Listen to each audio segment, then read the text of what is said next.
इसका chapter number 3 जिसका नाम है पॉवर्टी एज अ चैलेंज। तो दोस्तों नाम से ही पता चल रहा है कि इस चैप्टर में हम इंडिया के मोस्ट डिफिकल्ट चैलेंज के बारे में बात करने वाले हैं, जिसका नाम है पॉवर्टी यानी कि गरीबी। 1947 में जब हमारा देश आजाद हुआ था तब से लेकर आज तक हमारे इंडिया के अंदर गरीबी देखने को मिलती है। इंडिया की पूरी पॉपुलेशन में से हर एक चौथा व्यक्ति गरीब है। अगर हम बात करें 2011-12 की रिपोर्ट की तो उसके अनुसार इंडिया के अंदर 270 मिलियन लोग गरीबी में जीते हैं। और आपको जानकर हैरानी होगी कि पूरे वर्ल्ड के कंपैरिजन में सबसे ज्यादा गरीब लोग हमारे देश के अंदर रहते हैं। और आपको ये भी मानना पड़ेगा पॉवर्टी हमारे लिए और हमारे देश के लिए एक बहुत बड़ा चैलेंज है।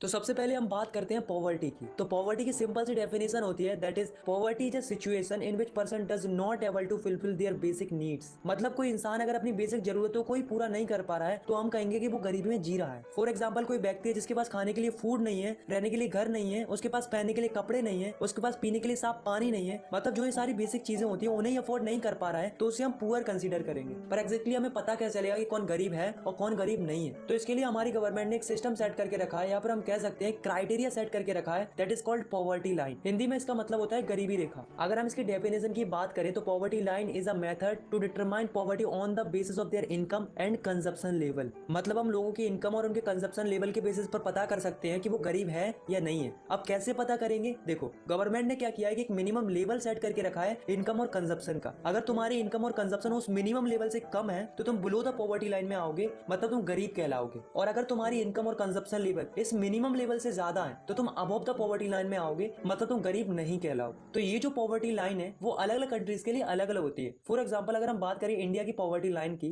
तो रूरल एरिया में इंडिया की पॉवर्टी लाइन है 816 रुपीज और अर्बन एरिया में इंडिया की पॉवर्टी लाइन है 1000 रुपीज। मीन्स अगर कोई रूरल एरिया में रहता है और वो 816 रुपए से कम पैसे कमाता है तो उसे हम पुअर कंसीडर करेंगे। और वहीं अगर कोई 816 से ज्यादा पैसे कमाता है तो उसे हम पुअर कंसीडर नहीं करेंगे। ऐसे ही अगर कोई अर्बन एरिया में रहता है और वो 1000 रुपीज से कम पैसे कमाता है तो उसे हम पुअर कंसीडर करेंगे। और जो इससे ज्यादा कमाता है उसे हम पुअर कंसीडर नहीं करेंगे। अब आप सोच रहे होंगे कि जो रूरल एरिया उसमें पॉवर्टी लाइन कम क्यों है और जो अर्बन एरिया उसमें पॉवर्टी लाइन ज्यादा क्यों है? तो ऐसा इसलिए है क्योंकि रूरल एरिया में महंगाई कम होती है और अर्बन एरिया में महंगाई ज्यादा होती है। दैट्स व्हाई अर्बन एरिया की जो पॉवर्टी लाइन है वो ज्यादा है as compare to rural area. हमारे देश के अंदर हर 5 सालों में एक सर्वे होता है पॉवर्टी को एस्टिमेट करने के लिए और इसे कंडक्ट करती है एनएसएसओ यानी कि नेशनल सैंपल सर्वे ऑर्गेनाइजेशन। अब दोस्तों जो अमेरिका है उसमें पॉवर्टी लाइन का सिस्टम कुछ अलग है। अमेरिका में क्या होता है कि जिसके पास कार नहीं होती है उसे गरीब माना जाता है, मतलब वहां पर कार होना एक नेसेसिटी है। और हमारे इंडिया में कार एक लग्जरी जैसी होती है। अब हम बात करने वाले मिनिमम फूड रिक्वायरमेंट की, मतलब एक इंसान को कितने फूड की रिक्वायरमेंट होती है पूरे दिन के अंदर, इसे हम कैलोरीज में कैलकुलेट करते हैं। तो अगर हम बात करें रूरल एरिया की तो एक नॉर्मल इंसान को 2400 कैलोरीज चाहिए होती है पूरे दिन के अंदर। और अगर हम बात करें अर्बन एरिया की तो एक नॉर्मल इंसान को 2100 कैलोरीज चाहिए होती है पूरे दिन भर के अंदर। अब रूरल एरिया के लोगों को कैलोरीज ज्यादा इसलिए चाहिए होती है क्योंकि उनको ज्यादा काम करना पड़ता है as compare to urban area. अब दोस्तों आप इस डाटा को देखो, इससे हमें क्या पता चलता है कि 1993-94 में 45% लोग गरीब थे इंडिया के अंदर। 2004 और 5 तक 37.2% लोग गरीब बचे थे इंडिया के अंदर और 2011-12 तक आते आते 22% लोग गरीब बचे थे इंडिया के अंदर। तो इससे हमें क्या पता चलता है कि इंडिया के अंदर धीरे धीरे पॉवर्टी डिक्रीज होती जा रही है, लेकिन अभी भी बहुत ज्यादा है, अभी भी और डिक्रीजमेंट होना बाकी है। Now the next topic is vulnerable group. Vulnerable group are the group of those people who has more probability of becoming poor in future. मतलब ये ऐसे लोगों का ग्रुप होता है जिनके गरीब होने के चांसेस सबसे ज्यादा होते हैं क्योंकि उनको उतनी अच्छी अपॉर्चुनिटीज नहीं मिल पाती।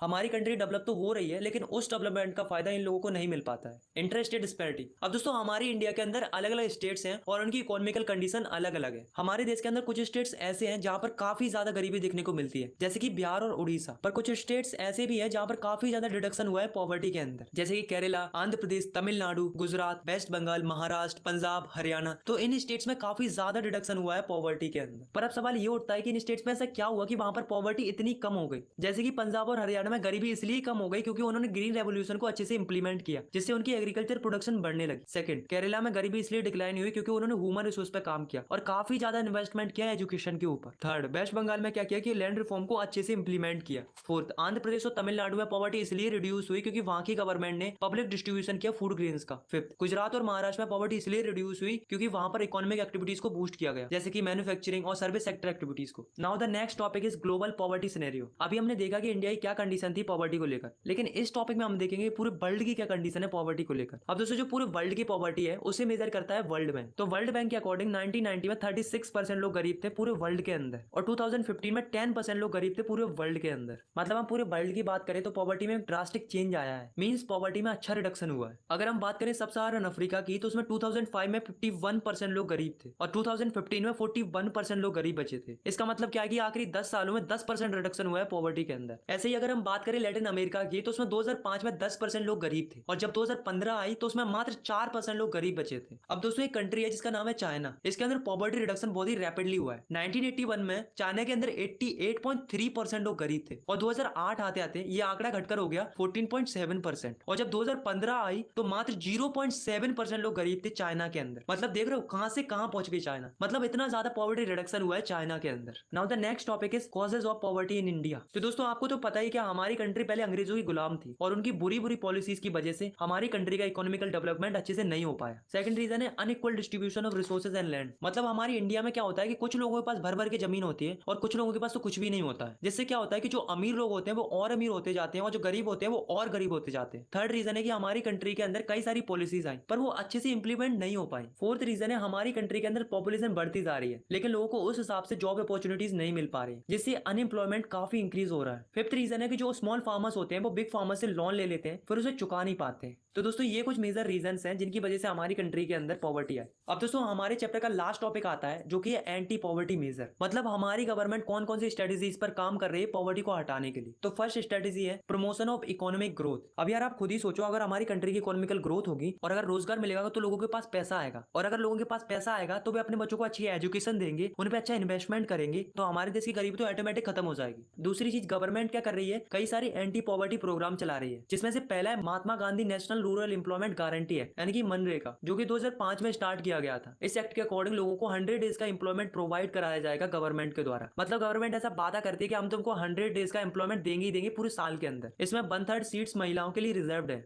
सेकंड है प्राइम मिनिस्टर रोजगार योजना, जो कि 1993 में स्टार्ट की गई थी। इस योजना के तहत गवर्नमेंट हेल्प करेगी गांव के पढ़े लिखे लोगों की, जिससे भी अपना खुद का बिजनेस स्टार्ट कर सके। थर्ड है स्वर्ण जयंती ग्राम स्वरोजगार योजना, जो कि 1999 में स्टार्ट की गई थी। इस योजना का एम था कि जो लोग पॉवर्टी लाइन से नीचे आते हैं उन्हें ऊपर लाया जाए by giving subsidy and chief loan. तो दोस्तों हमारी गवर्नमेंट है वो काफी ज्यादा प्रयास कर रही है पॉवर्टी को खत्म कराने के लिए। और एक बात तो हम सभी लोग जानते ही हैं कि पॉवर्टी हमारे लिए और हमारे देश के लिए, इनफैक्ट पूरे वर्ल्ड के लिए बहुत बड़ा चैलेंज है, और इतने बड़े चैलेंज को खत्म होने में टाइम तो लगेगा ही, बट मैं तो यही चाहूंगा कि पॉवर्टी जल्दी से जल्दी खत्म हो जाए। आई होप आपको ये वीडियो पसंद आई होगी।